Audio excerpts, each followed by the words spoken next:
കള്ളപ്പണം വെളുപ്പിക്കൽ കേസിൽ നടി ശില്പ ഷെട്ടിയുടെയും ഭർത്താവ് രാജ് കുന്ദ്രയുടെയും 97.79 കോടിയുടെ സ്വത്ത് കണ്ടുകെട്ടിയ എൻഫോഴ്സ്മെന്റ് ഡയറക്ടറേറ്റ് നടപടി കള്ളപ്പണ നിരോധന നിയമപ്രകാരമാണ്. വിവരങ്ങളുമായി കൃഷ്ണ ചേരുന്നു. ക്രിസ്റ്റീന, എന്താണ് ഈ കേസിനാസ്പദമായ സംഭവം? ഏത് രീതിയിൽ കള്ളപ്പണം വെളുപ്പിക്കൽ നടന്നു എന്നാണ് ആരോപണം?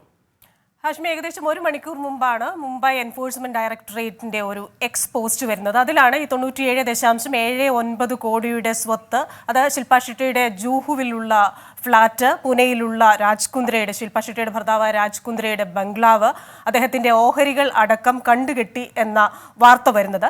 ഇത് 2017 നടന്ന ഒരു സാമ്പത്തിക തട്ടിപ്പ് കേസുമായി ബന്ധപ്പെട്ടാണ് ഇപ്പോൾ ഈ സ്വത്ത് കണ്ടുകെട്ടിയിരിക്കുന്നത്.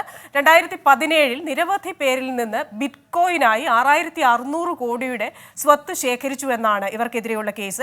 ഇവർക്കൊപ്പം അമിത് ഭരദ്വാജും അജയ് ഭരദ്വാജും ഉൾപ്പെടെ ഇപ്പോൾ ഒളിവിലുള്ള 4 പ്രതികൾ കൂടിയുണ്ട്.